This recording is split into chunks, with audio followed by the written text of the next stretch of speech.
70-mile-per-hour winds ripped through the Colorado Rockies, burying everything in white. While an entire county fled the deadliest blizzard in a decade, 60-year-old Annika Harper bolted her doors and refused the sheriff's evacuation order. If he found out what she was hiding downstairs, the cold wouldn't be what killed her. Annika Harper wiped a circle of condensation from the thick glass of her living room window, her gray eyes tracking the heavy, sideways snowfall. The towering pines of the San Juan National Forest were already bending under the violent gusts of Winter Storm Uri.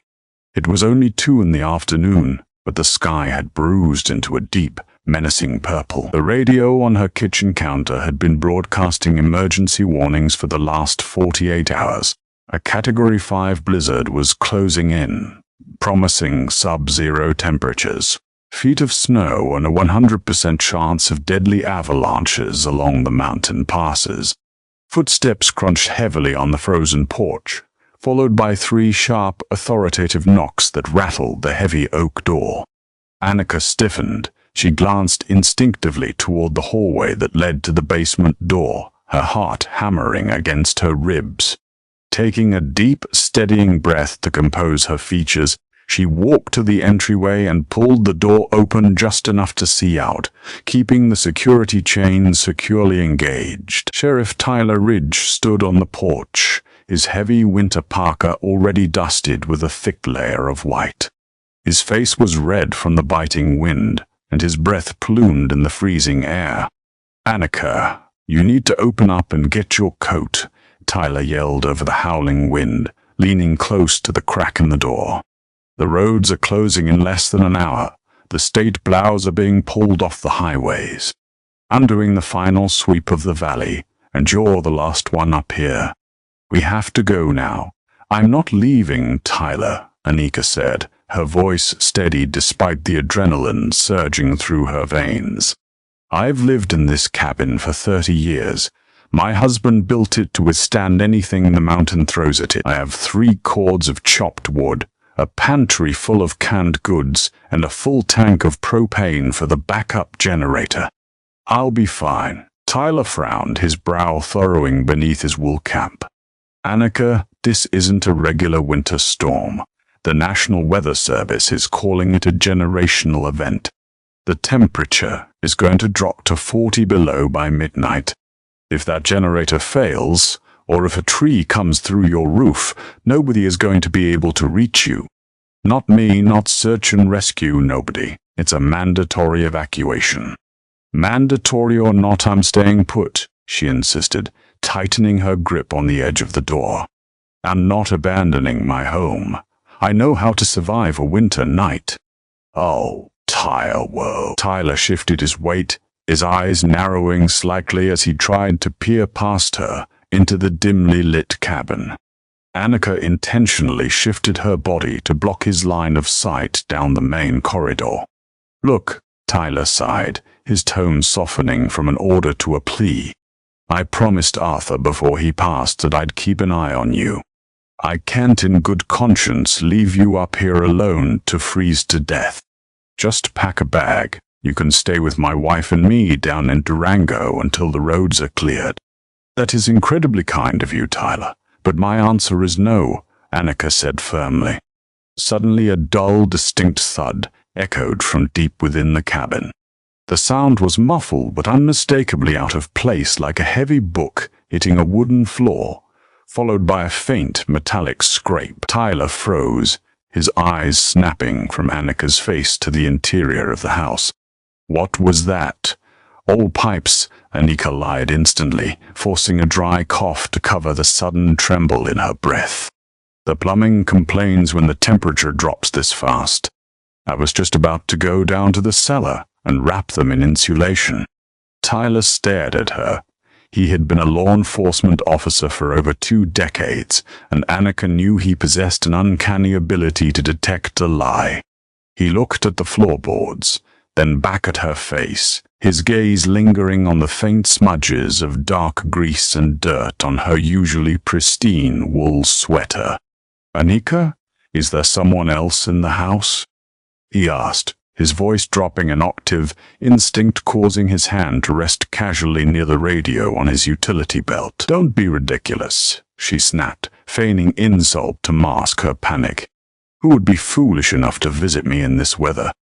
I'm alone, Tyler, and I am staying. Now I suggest you get off this mountain before you get stuck here yourself." For a long, agonizing moment, neither of them moved. The wind screamed through the eaves of the cabin, violently rattling the brass knocker on the door. Tyler looked at the heavily fortified cabin, then at the impenetrable wall of white snow roaring down the mountain pass. He checked his watch. Time had run out. "I can't physically drag you out of here," Tyler finally said, his voice hard with frustration and genuine worry.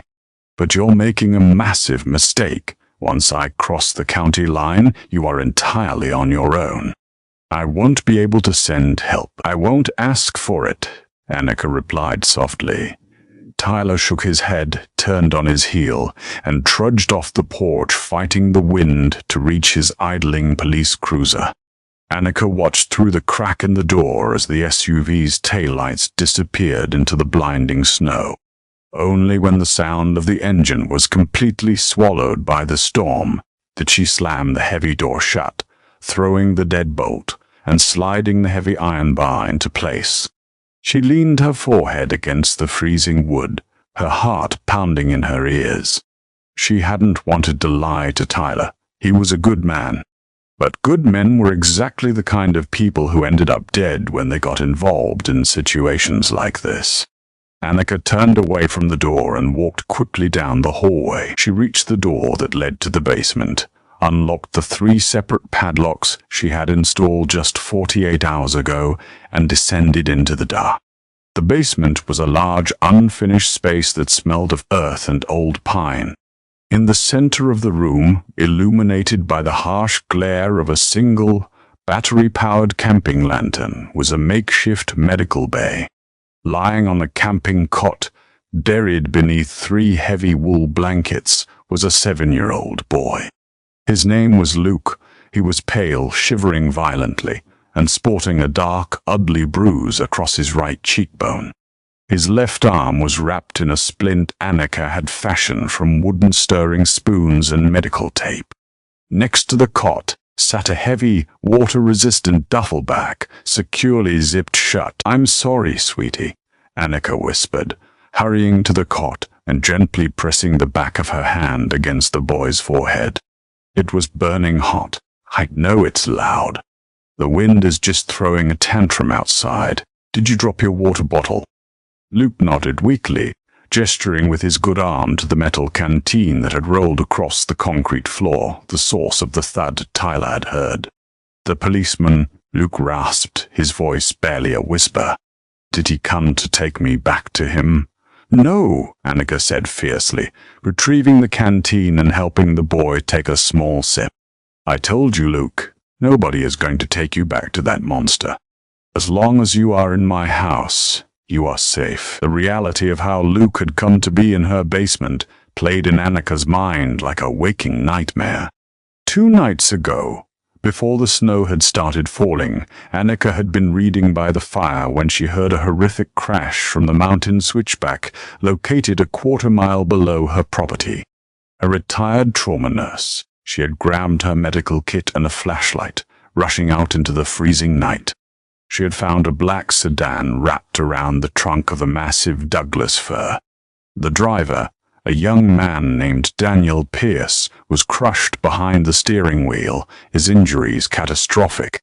But in the back seat, miraculously alive though badly injured, was little Luke. As Annika had desperately tried to staunch the bleeding from Daniel's chest, the dying man had grabbed her wrist with terrifying strength.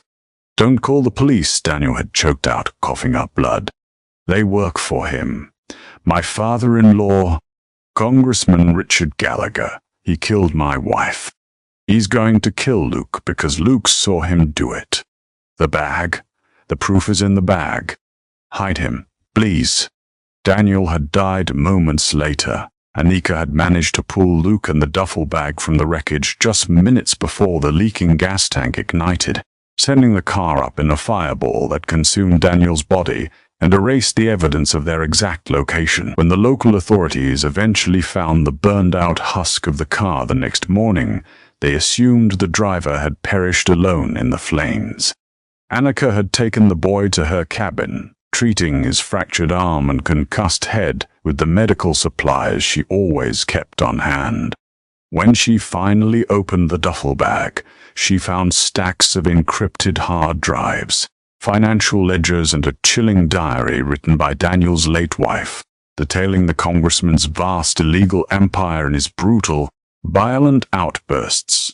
Congressman Gallagher wasn't just a corrupt politician in Denver, he essentially owned the entire southern half of the state. If Sheriff Tyler Ridge found the boy, standard protocol would mean entering Luke into the state system. Assistant Gallagher completely controlled. The congressman's men would have the boy within hours. So Annika had locked the doors, hidden the child in the cellar, and waited for the storm. The blizzard was supposed to be her shield. No hitmen, no corrupt deputies, no fixers could navigate a Category 5 whiteout. But nature was an unpredictable ally. At 6 p.m. the lights in the basement flickered and died. The comforting hum of the refrigerator upstairs ceased. The power grid had failed. "It's okay," Annika said softly in the pitch black, flicking on a high-powered flashlight. "I have the generator." She walked to the utility closet and primed the massive propane generator her late husband had installed. She pulled the ripcord. The engine sputtered, coughed, and died. She pulled it again. Nothing. She checked the fuel line, her stomach plummeting. The intense, unnatural cold creeping into the uninsulated basement had caused the ancient rubber fuel line to crack, leaking the propane into the surrounding earth. The generator was dead. Within an hour, the temperature inside the cabin began to plummet at an alarming rate. The ambient heat was sucked through the walls, and a thin layer of frost began to crystallize on the inside of the basement windows. "Annika," Luke chattered, his teeth clicking together loudly. "I'm cold." Annika looked at the thermometer on the wall. It was already dropping below 40 degrees indoors. If she kept him in the basement, the boy would freeze to death before morning. She had to move him upstairs to the living room, where the large cast-iron wood stove was the only source of heat left. "Come on, soldier," Annika said, wrapping the boy tightly in the heavy blankets and lifting him into her arms. Despite his age, he was terribly light, malnourished from weeks on the run with his father. She carried him up the narrow wooden stairs, kicking the basement door shut behind her. The living room was fiercely cold, but the glowing embers in the wood stove offered a beacon of hope. Annika quickly threw 3 thick logs onto the fire, watching the flames aggressively consume the dry bar. She arranged a nest of couch cushions and sleeping bags directly in front of the stove, laying the boy down carefully. She was just about to fetch a pot of snow to boil for drinking water when she heard it. Over the deafening roar of the blizzard, a mechanical, high-pitched whine cut through the night. It wasn't the wind, it was the distinct, aggressive revving of a 2-stroke engine. Annika froze, the cast-iron kettle slipping from her grasp and clattering against the hearth. She scrambled to the frosted window, wiping away the ice with the sleeve of her sweater. Through the blinding curtain of snow, 2 piercing yellow headlights cut across her front yard. It was a pair of heavy-duty, customized snowmobiles. They didn't belong to the sheriff's department. They lacked the flashing blue and red lights, and the riders were clad in unmarked, tactical winter gear. They parked roughly 20 yards from the porch. 2 large men dismounted, their faces obscured by dark goggles and neoprene balaclavas. One of them reached into a scabbard on the side of his snowmobile and pulled out a long, dark shape. A tactical shotgun. They had tracked the car. They had figured out someone pulled the boy from the wreckage. Annika's blood ran cold, colder than the freezing air permeating the cabin. Heavy boots thumped onto the wooden planks of her front porch. There was no knock this time, no polite warning. A massive crash shook the front of the house as a crowbar was violently driven into the seam of her front door, splintering the heavy oak. "Luke," Anika hissed, grabbing her late husband's loaded revolver from the mantelpiece and cocking the hammer back. "Get under the floorboards, now." Wood splintered with a deafening crack that echoed over the roaring wind, sending jagged shards of oak flying across the entryway rug. The heavy iron deadbolt, designed to keep out bears and blizzards, tore free from the doorframe. A vicious blast of sub-zero wind immediately surged into the living room, instantly extinguishing the smaller oil lamps and sending a flurry of loose papers and ashes swirling into the air. Anika did not hesitate. Before the door had fully crashed open, she grabbed the heavy Persian rug in the center of the living room and threw it back, revealing a recessed brass ring set into the floorboards. She hauled the hidden trapdoor upward. It was a shallow, insulated storage space her late husband Arthur had built to store emergency rations and ammunition. "Get in," Anika ordered, her voice leaving no room for argument. She shoved the heavy water-resistant duffel bag, containing Congressman Gallagher's dark secrets, into the hole. Luke was paralyzed, his eyes wide with sheer terror as the heavy thud of boots sounded on the porch. Anika grabbed him by the good shoulder and practically threw him into the compartment. "Do not make a sound, Luke, no matter what you hear. Do you understand me?" The boy nodded frantically, pulling the blankets over his head. Anika slammed the trapdoor shut and kicked the rod back into place just as two massive figures stepped through the ruined doorway, their silhouettes framed by the blinding, swirling snow outside. The intruders were dressed in high-end white and gray alpine camouflage. Thermal balaclavas obscured their faces, leaving only their eyes visible behind tinted tactical goggles.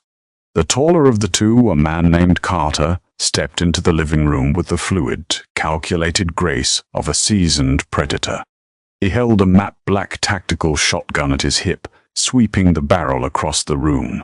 His partner Briggs followed closely behind, pulling the shattered door shut as best as he could to cut off the howling wind. "Clear the downstairs," Carter commanded, his voice muffled by the heavy neoprene mask but carrying a chillingly calm authority. "Check the heat signatures. They have to be close." Anika had retreated behind the heavy, stone-faced kitchen island that separated the living space from the cooking area. Her breathing was shallow and rapid, her heart hammering against her ribs like a trapped bird. In her trembling hands, she clutched Arthur's Smith & Wesson .357 Magnum. It was a heavy, brutally powerful revolver, and Arthur had taught her how to use it 30 years ago. She thumbed the hammer back, the loud click completely masked by the roaring wind outside. Briggs moved toward the kitchen, a high-powered flashlight mounted to his rifle cutting through the dim, smoky air. The beans swept over the refrigerator, the stove, and then began to inch down the side of the island where Anika crouched. She knew she couldn't outrun them, and she certainly couldn't outfight two heavily armed mercenaries in hand-to-hand combat. She had one advantage, the element of surprise. As the flashlight beam hit the edge of her woolen sweater, Anika stood up. She didn't aim through the sights. She simply pointed the heavy barrel at the center of Briggs's chest and pulled the trigger. The roar of the .57 Magnum in the enclosed cabin was absolute and terrifying. A massive flash of muzzle fire illuminated the kitchen in a harsh, strobe-like glare. The heavy slug caught Briggs squarely in the right shoulder, the kinetic impact lifting his 200-pound frame off the floor and throwing him backward into the wooden dining table. The table collapsed under his weight, with an explosion of splintering pine and shattering ceramic plates. "Contact!" Carter roared, instantly diving behind the heavy leather sofa as he raised his shotgun. Anika ducked back down just as a barrage of buckshot tore through the kitchen. The deafening blasts shredded the overhead cabinets, raining flour, broken glass, and shredded wood down upon her. the air instantly filled with the sharp, acrid smell of cordite and pulverized dry goods. "Lady, you just made the worst mistake of your life." Carter yelled over the ringing in his ears. He pumped the shotgun, the metallic clack-clack sounding unnervingly loud in the brief pause between the wind's howling gusts. "We just want the bag and the kid. Toss the bag out. Tell us where the rat is hiding, and I'll make your death quick. Keep fighting, and I will burn this cabin down with you inside." Annika pressed her back against the stone island, reloading the spent chamber by pure instinct. Her hands were shaking violently, but her mind was terrifyingly clear. She was a trauma nurse. She had spent her entire career fighting against the inevitable, refusing to let death win without a brawl. "You're not getting him," Annika screamed back, coughing on the thick dust filling the air. Carter sneered beneath his mask. He signaled to Briggs, who was writhing on the floor, clutching his bleeding shoulder. Briggs grunted, managing to pull a sidearm with his left hand, providing covering fire. Bullets chewed through the drywall and ricocheted off the stone island, keeping Annika pinned down. Carter used the suppression fire to move. He was flanking her, using the heavy shadows of the unlit cabin to close the distance. Annika blindly raised the revolver over the counter and fired 2 more shots toward the living room. But the heavy gun kicked violently in her grip, the bullets burying themselves harmlessly into the ceiling logs. Suddenly, a heavy, gloved hand clamped down on her wrist. Carter had vaulted the far side of the counter. With a brutal twist, he disarmed her, the heavy revolver clattering across the linoleum floor. He struck Annika across the face with the heavy stock of his shotgun. The impact sent her crashing into the refrigerator, her vision exploding into a constellation of white stars. She slumped to the floor, blood pouring from a deep gash over her eyebrow, completely disoriented and defenseless. Carter stood over Annika, his chest heaving. He kicked her legs out of the way and grabbed her by the collar of her sweater, hoisting her halfway off the freezing floor. "Where is the boy?" Carter demanded, pressing the searing hot barrel of the recently fired shotgun against her cheek.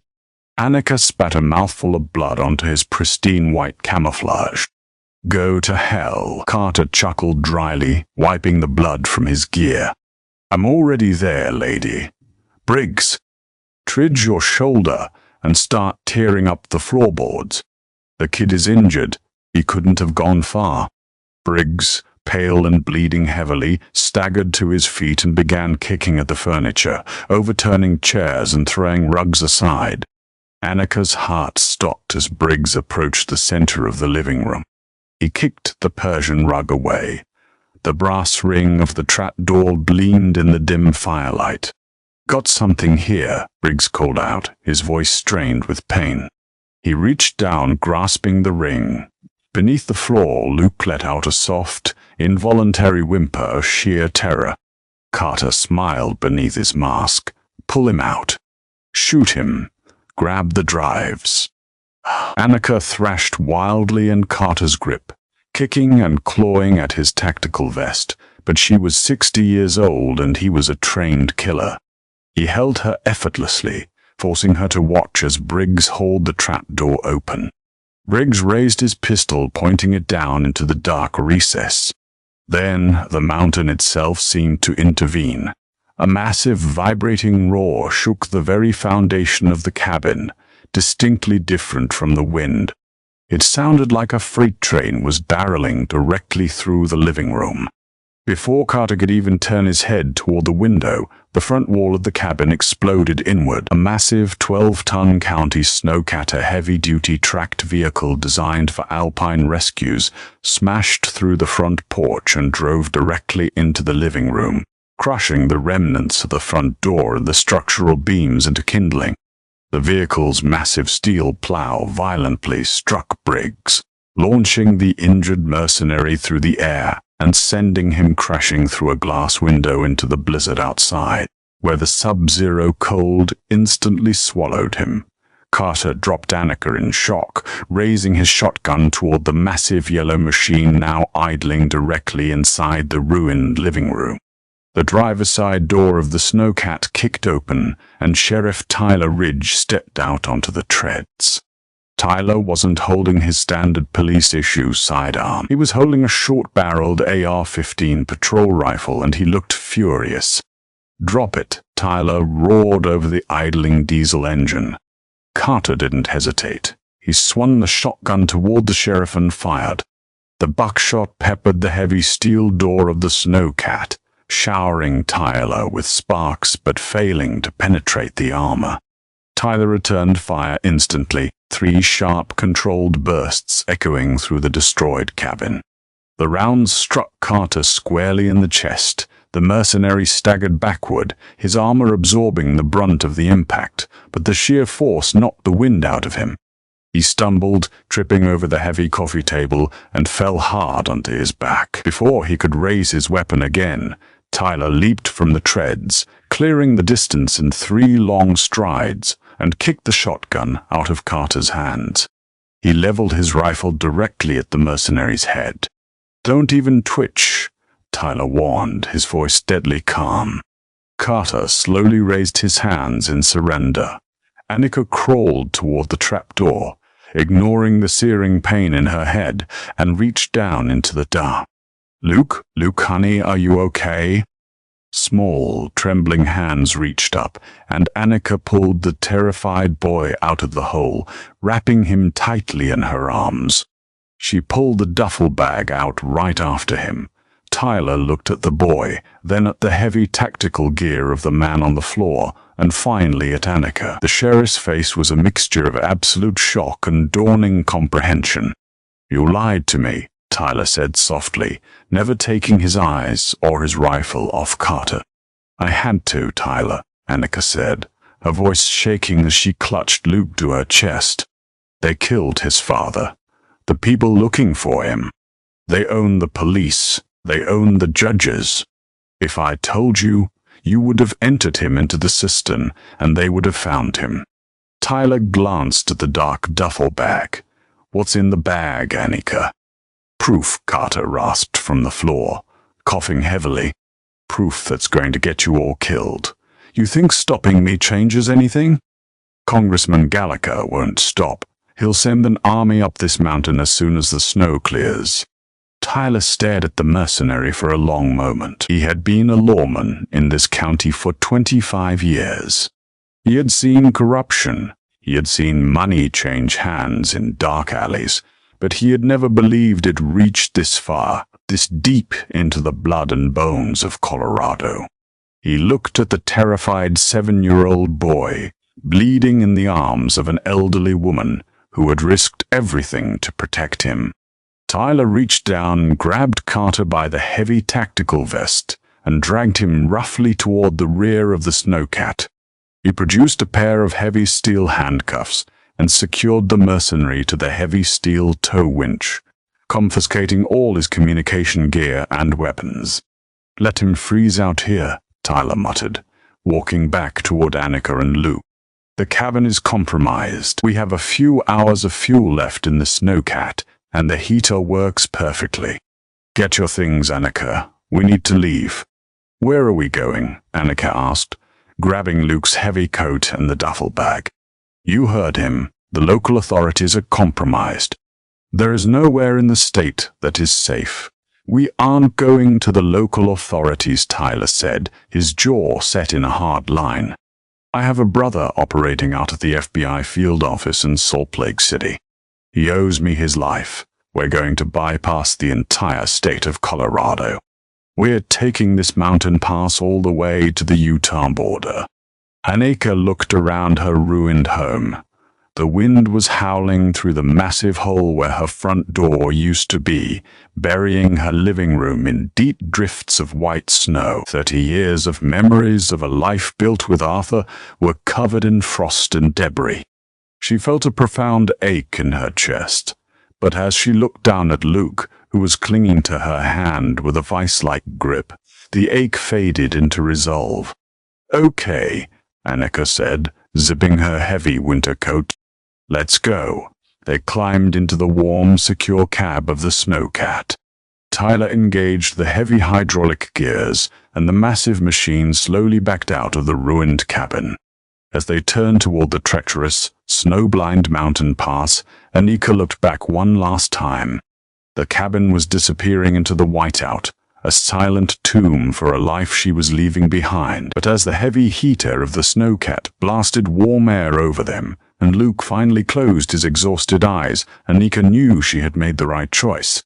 The storm raged outside, but inside they were safe, carrying the very secrets that would bring down an empire.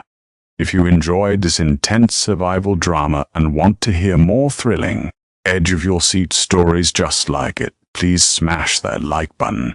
Share this video with your friends, and don't forget to subscribe to the channel. Ring the notification bell so you never miss out on our next heart-pounding adventure.